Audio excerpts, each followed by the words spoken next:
Welcome, everybody. Match day 3 in MLS coming up this week in New York City with our home opener at Yankee Stadium against Orlando City. Orlando City winless through two losses. New York City unbeaten through 2. So we'll review a little bit of what happened before, but in particular yesterday, Roberto and I, we sat down with both Brad Sims, the president and CEO of the club, and the new sporting director, Todd Donovan. All that upcoming on NYCFC Views Live. Turn up your volume. Because you're about to listen to The Sick Podcast. NYCFC Views. Collins approaches the shot, and New York City wins the first MLS Cup on their first try, and they're going crazy. Tiene tiro y gol! Gol! New York City es el campeón de Major League Soccer! The sickest New York City FC podcast. It's gonna be sick. Oh, welcome back, everybody. I'm Glenn Crooks. There's Roberto Abramowitz, and we are part of your NYCFC Views Live team, but also your commentary team. Roberto, before we get going, John Rojas, responsible for keeping us abreast, that Pellegrino Matarazzo, by the way, got his coaching start in New Jersey, just for the record, but an American who is coaching Real Sociedad. And today they knocked off Athletic Club 1-0, 2-0 aggregate. They are in the Copa del Rey final, which is a very massive accomplishment. So that's impressive. I'd throw that out. We're live, and that just happened. That game just finished. So there you go. That is absolutely impressive. I'm trying to retweet, if I can still use that word, the fact that we're on, and it's not appearing on my page anymore. And I think it has to do with the fact that I got hacked. No, what do you think? No, it's StreamYard. Our service StreamYard puts up this. I've had the same difficulty doing things with Maddie, both our pregame live and this other pod. It appears on yours, Glenn. Okay, I don't know how it showed up because we got this exclamation disclaimer that X is having problems posting live streams. So I don't know. It's hard to say. Anybody that has a remedy, please let us know in the comments section. We're not just asking you to comment about New York City and MLS and global affairs. We are asking you to help us technically anytime you can. We could use the help. See, on your, for instance, on your page on X, you have your avatar, which is your photo, and it says live. And when you go to mine, there's nothing there. It's just sitting there. Well, so it might have to do with the fact that I got hacked, and maybe I need to regenerate a link between the Sick Podcast folks and us. So, Jimmy, you have homework. Yes. Now, I would like to assign some homework for those who are members of sports clubs like I am. And one of the major reasons I'm in this club in town is they have a pool and they have a sauna. So I swim, and then I go in the sauna. It has been proven. It has been proven beyond the shadow of a doubt that if you sauna for anywhere from 3 to 5 days a week, it's just some people say it takes the poisons out of you. I don't know about that, but it's really proven is that it's a 60% less chance of dementia as you grow older. So why not hop into sauna, I say.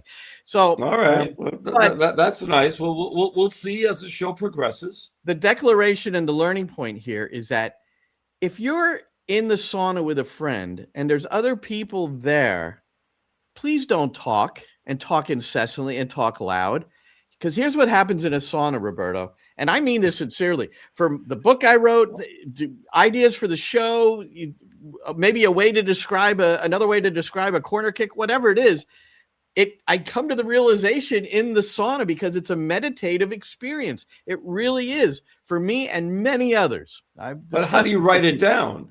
Because by the time if I would come up with that idea in the sauna, by the time I left the sauna, it began. As a matter of fact, okay, Today I had to go down to Surrogate. You're missing the point here. They're missing the point. These people are rude and they should stop it. I'm saying don't talk in the sauna. It's a meditative experience. Now go ahead. Okay, by the way, so what I was going to say, we're only doing 40 minutes tonight, so I get this. I will be quick. We're still trying to be entertaining as well as that hasn't happened yet, but go ahead. Well, we're trying, Glenn. Give me a chance.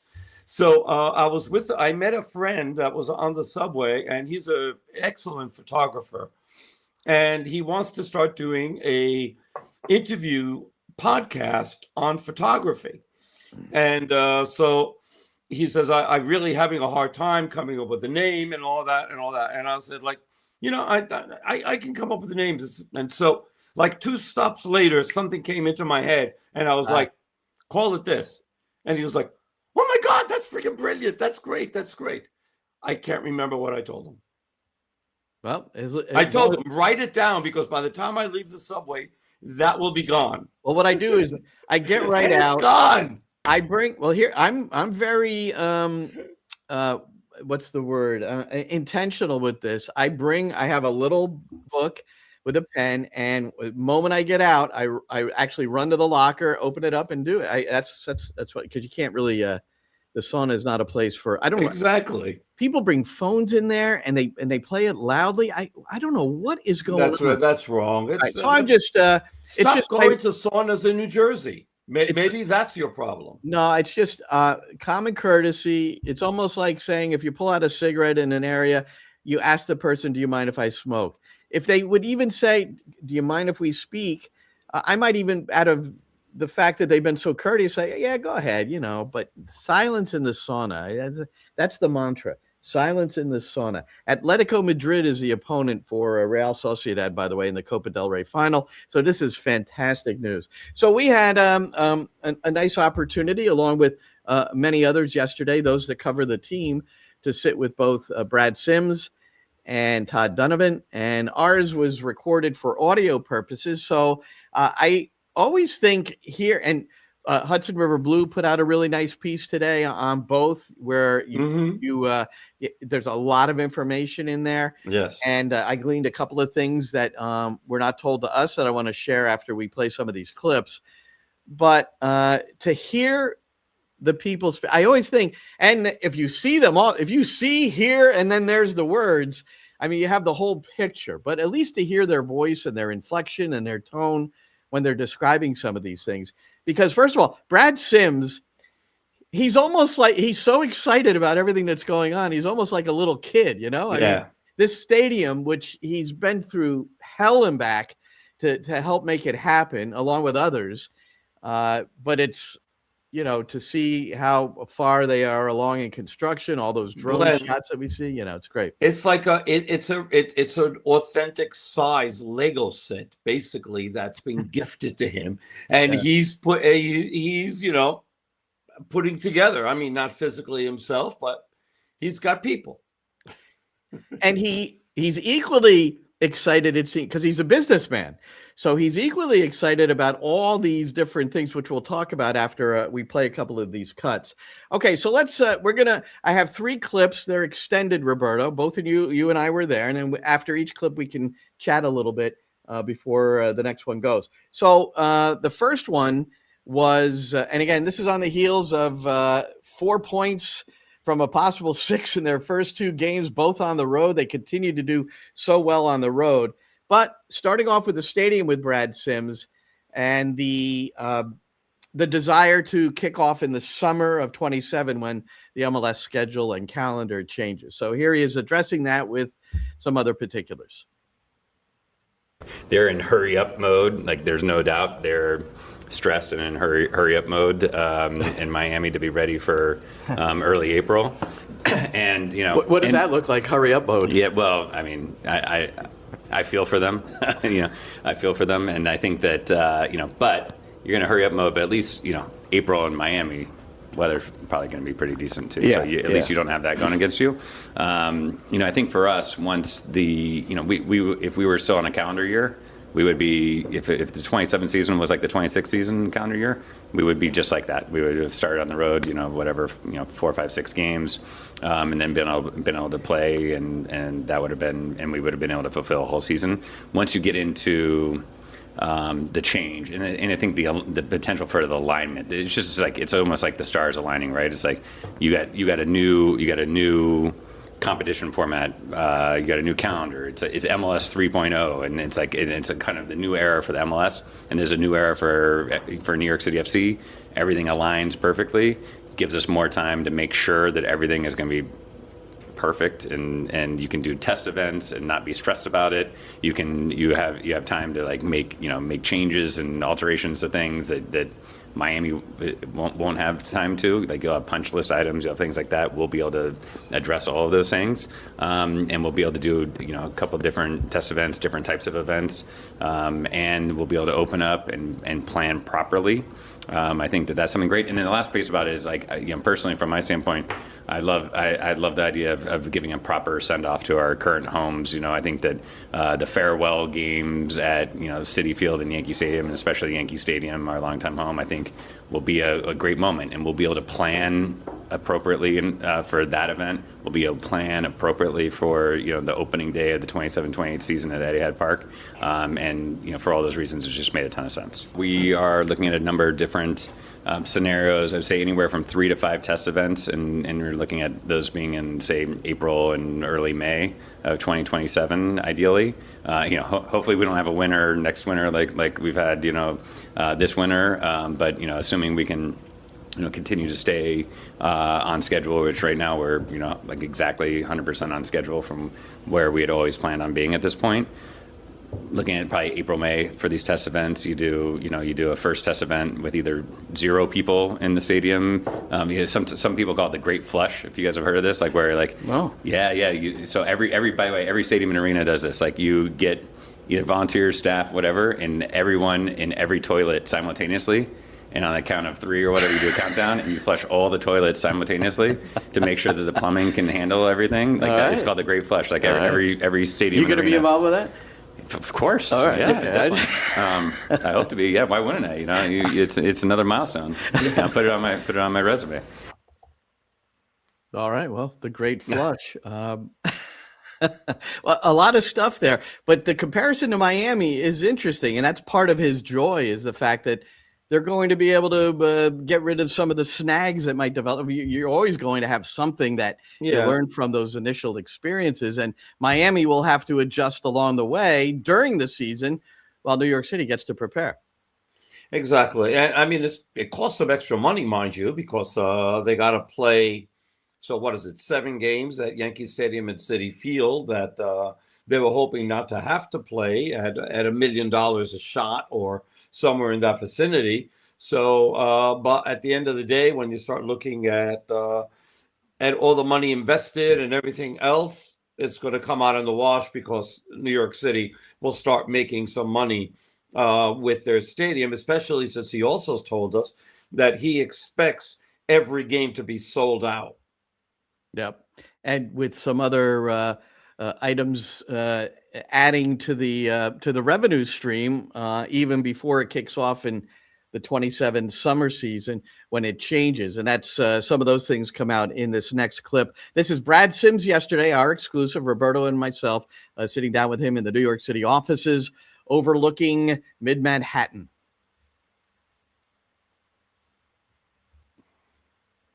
Concerts and national teams, Jimmy. Likely, going back to Roberto's previous question on concerts and everything like that, I think after the test events happen, our hope is to have 1 or more concerts. We'll see how we can work through that with scheduling with the Mets and scheduling with everything else that we're trying to get done. We would likely probably put in a temporary pitch for the test events, then take that out do other non-soccer events, i.e. concerts and maybe other things, and then install like the permanent pitch after that and get it ready. And then we want to be. We've always said we want to be a robustly programmed when international friendlies, international tournaments, that happen in June and July. I would expect there to be some soccer, some non-New York City FC soccer to happen at Etihad Park before the MLS, the 27-28 MLS opener. We may strategically want to start on the road because European teams, their friendly windows may extend, into They are July. in July, So- yeah. I see. So, How yeah. about can you make any outreach this early with U.S. soccer in regard to potentially hosting the U.S. men and women here during the course of their preparations? Yeah, they in course of their preparations for. Or whatever. No, yeah, I mean we have a great relationship with U.S. Soccer. Been in discussions with them for quite some time. They're super interested in Etihad Park. They've been very watching our progress very closely, and we're very bullish on the idea of hosting U.S. men's and Because the women's U.S. national women team are in games. 27 for the World Cup, so the stadium would be ostensibly ready for them to maybe play one of their friendlies leading into it. I would be disappointed, and that's probably an understatement, if we didn't have U.S. men's and women's national team games at Etihad Park every single year. That's good to hear, too.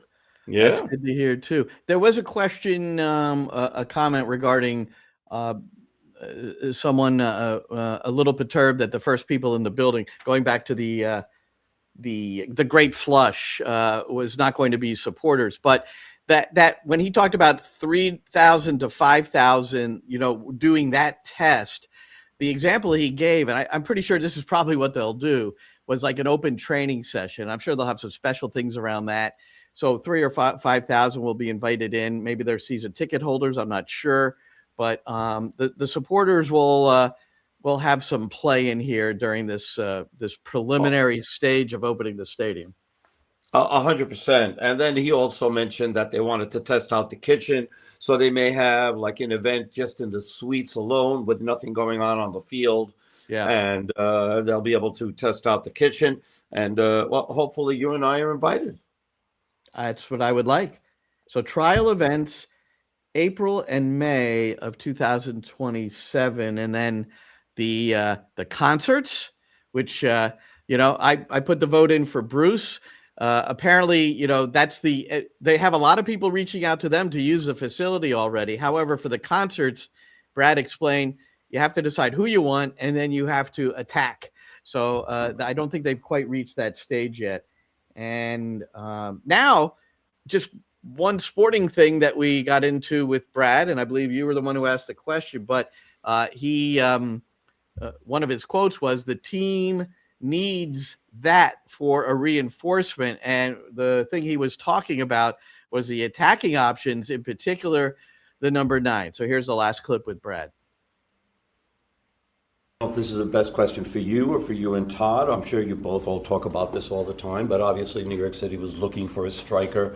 Deal fell through for whatever reason. The window is still open. Can you give us a little bit of an update of what is going on with that as the team is already 2 games in? Yeah, no, I mean we want to add attacking options to the squad, no doubt, and so that's been number one. I mean, that wasn't the plan when until a Costa Rican World Cup qualifier last fall, but after that, we had to kind of change the plan and figure out how do we add attack, whether that's a 9 or some other attacking player. So that's definitely a focus.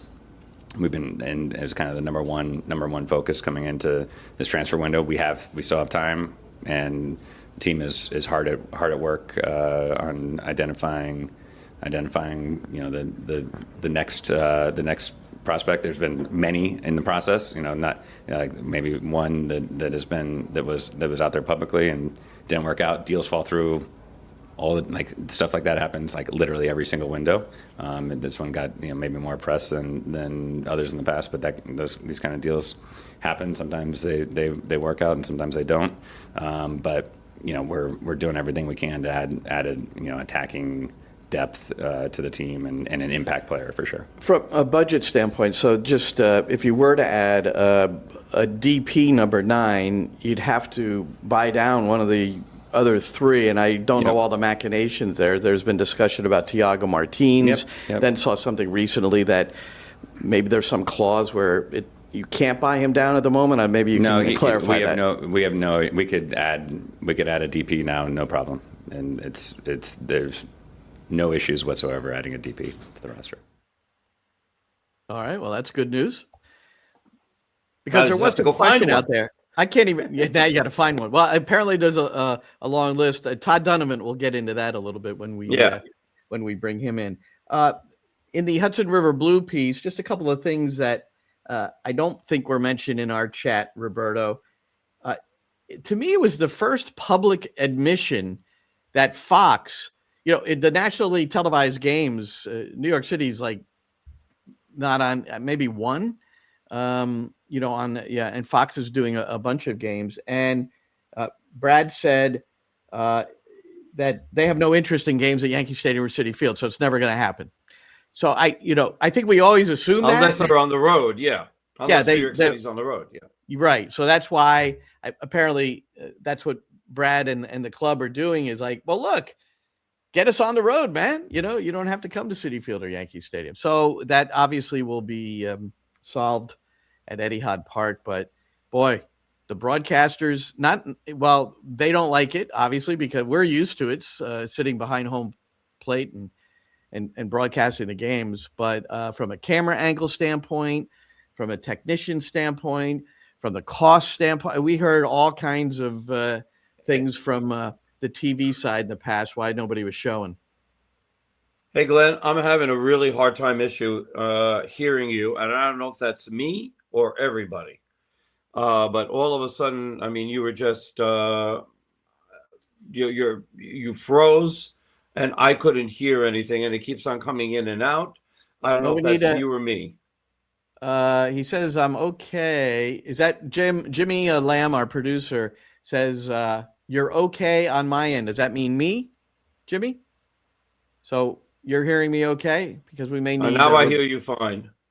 Okay, so it's on your end. So maybe. Well, you have you need. I thought your apartment had good Wi-Fi. I don't know what's going on. It's got very good Wi-Fi, but well, I'm connected directly, and it's like 600 up and 600 down.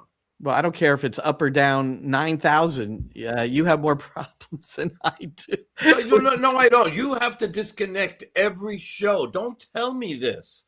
That's revisionist history. You lose your audio every time. The only problems I normally have to do with Xena and Titan.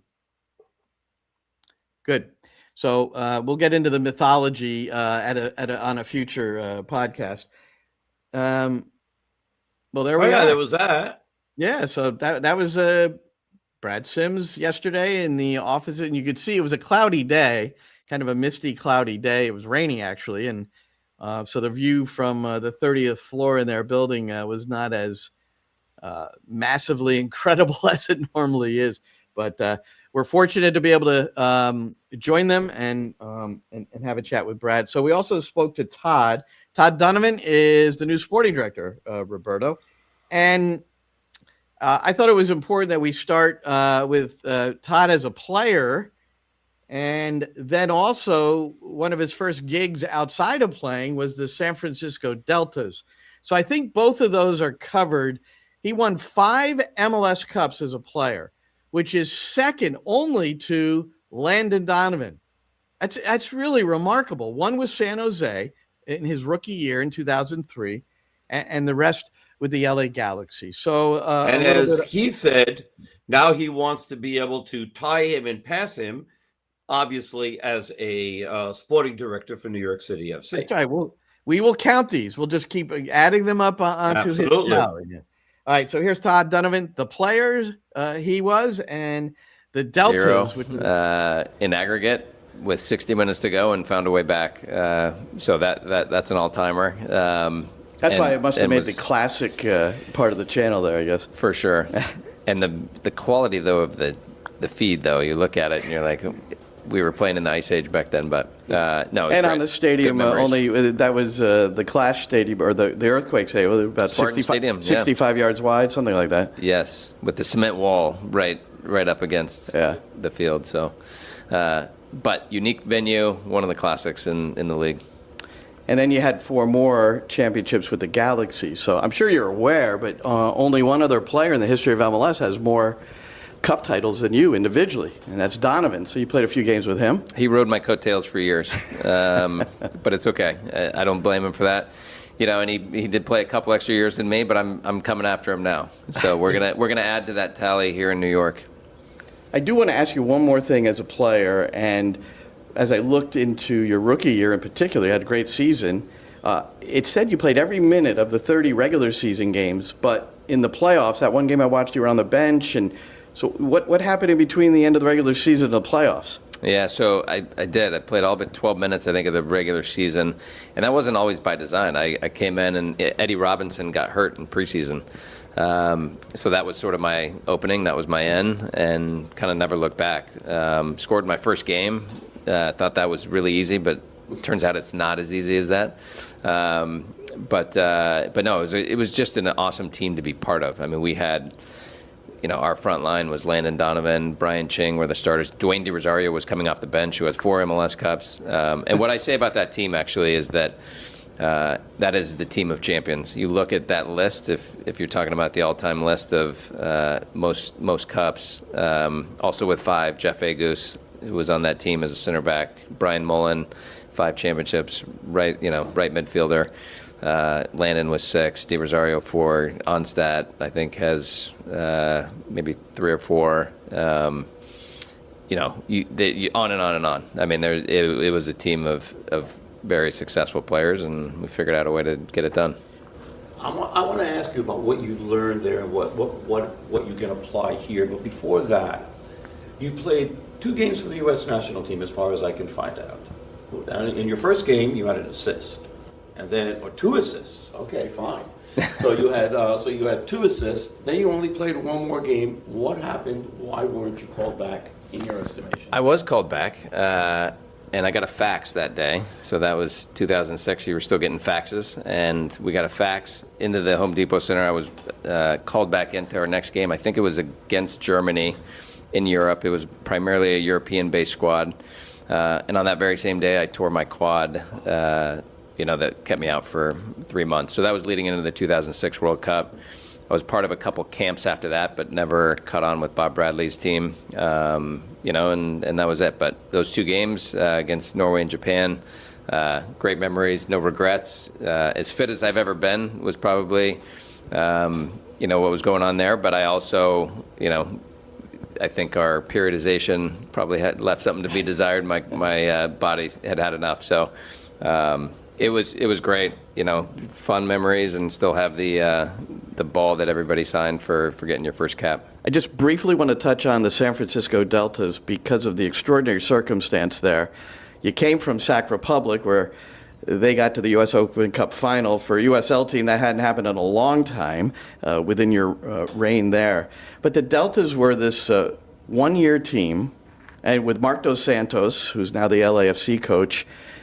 But the amazing part here, and I'm wondering how you helped handle this with the club, is that it wasn't that far into the season when you learned that this was the last year. This first year was going to be the last year, and yet you went on and won the title. Can you talk about how you kind of guided those circumstances and the situation with the club? I love this, Glenn. We're going into the vault at this point. This will be a documentary someday, because it was such an incredible journey experience. But after game 1, we heard rumblings that, we had our home opener. Felt like it was a decent crowd, but, kind of heard, this isn't looking good. It was that early. Game 1. There was a hint of it at game 1, but at that point, literally at the midpoint of the season, we found out there wasn't going to be a year 2. I had to go in and give that news to the players, to the staff. I told Mark, I told our head coach at the time, about it, and I delivered that news to the team. I think what we did and what we were successful at doing was galvanizing the guys to say, hey, there's kind of two ways we can go here. We can kind of put our lip on the floor and feel sorry for ourselves, or we can try to win something, do something special that's going to help all of us in our next thing, right? And that's ultimately, the team used it as a bonding moment, as a come-together moment. They had a lot of fun, a little bit of carefree attitude, and a little bit of, we're going to do this for us because we're gonna live on. The club might not be living on past this, but we all have careers past this. And there definitely should be a documentary on that one. The amazing story. I didn't set that up very well because, and I had told you yesterday too, Roberto, I went on MLS on Apple and they had this MLS Classic. So I just poked on the first thing I saw, and it was his rookie year, San Jose against the LA Galaxy in a playoff game. And as he said, kind of right at the start, they were down 4-0 aggregate. That's back when they played home and away aggregate, down 4-0 and came back and won 5-4. Yeah, no, that was one of the, that still might be the greatest MLS final of all time. Well, it was not the final. It was in the playoffs leading up to the final. Was that the playoff? I thought. No, it was a playoff game, and San Jose ended up winning it, but not that. That was like maybe I'm sorry, quarterfinal. Right. It was one of them, but it was it still rates as one of the great games. So there was a lot to. So that just gives you a little background about him. That this guy's a player, left-footed, left back, highly successful.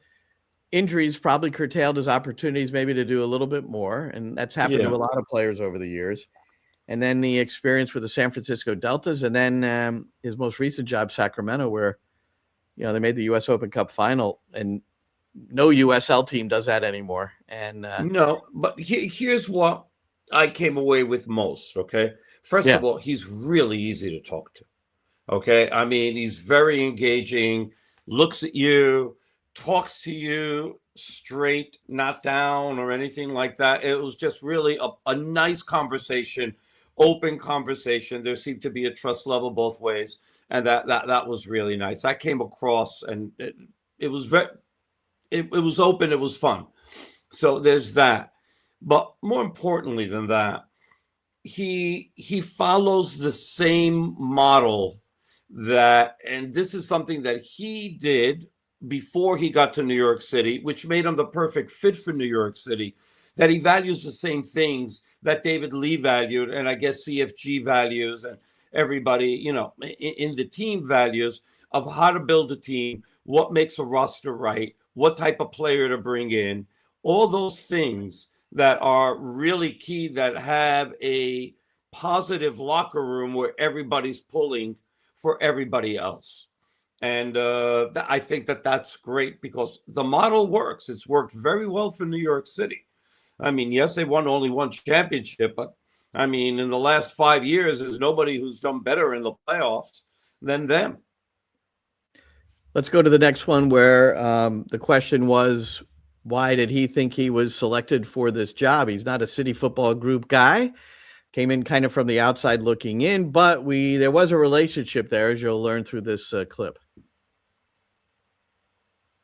New York City, and you're in the interview process. I think one of the things that we all thought about is that you're outside of the City Football Group, yet you've been brought into the fold. Is there anything in particular during the process where you felt strongly about, I'm the right guy for this job?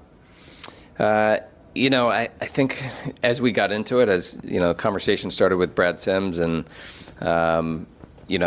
we've known each other for a long time, but had those conversations, spoke with Ferran Soriano, spoke with Ricardo and Brian Marwood.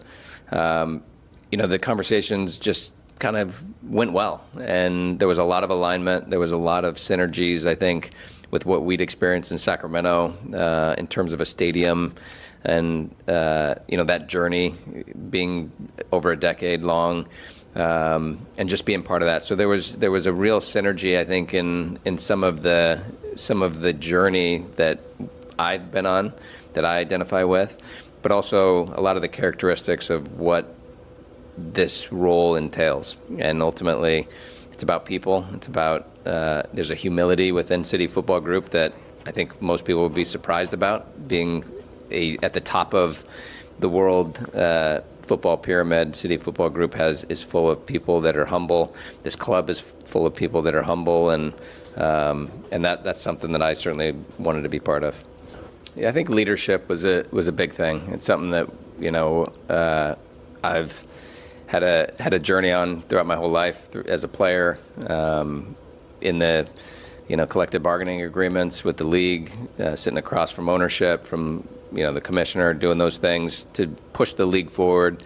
But then as an executive, post-playing career, ultimately being part of Sacramento for 8 years, first as a general manager, to be for the MLS team that, when we were granted that, ultimately that was taken away as the investor stepped away, and, picking up the pieces there and stepping into the, dual role of both president and general manager. I think not backing down from challenges, not being afraid of hard moments, hard conversations, and standing up for ultimately trying to get something done. And I think there was a lot of synergies with City Football Group.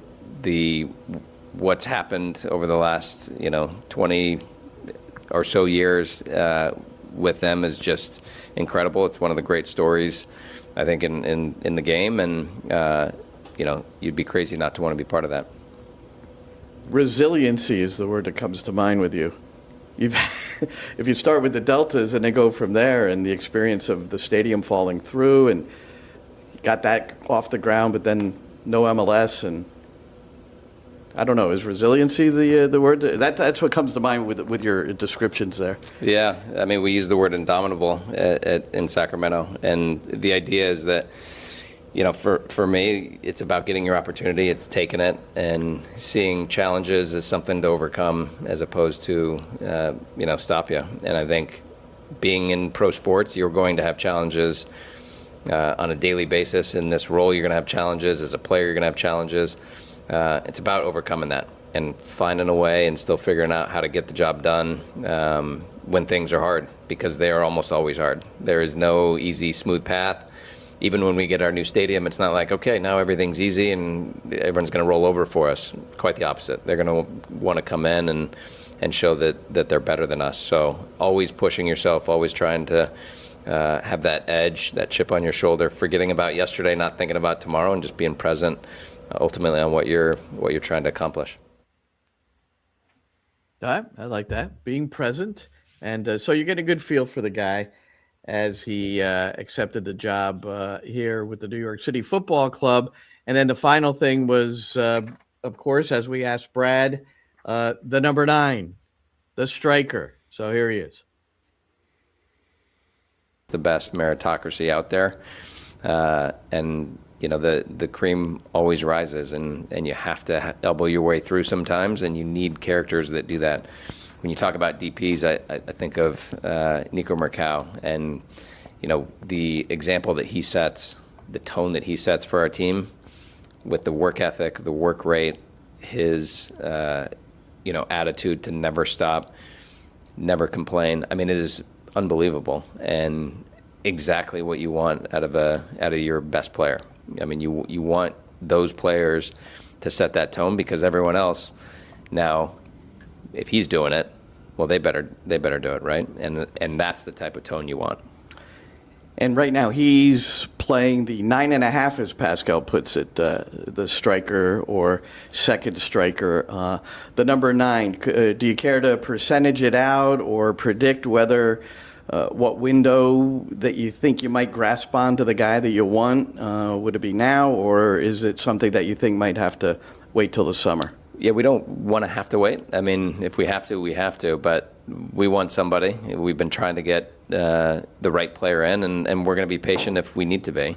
If we can get him tomorrow, we want him tomorrow. So I think that's the message. We're looking. We have a list. It's not even a short list. We have a fairly extensive list that we're working through, and it's important. We want to get the right guy, but the team needs that as a reinforcement.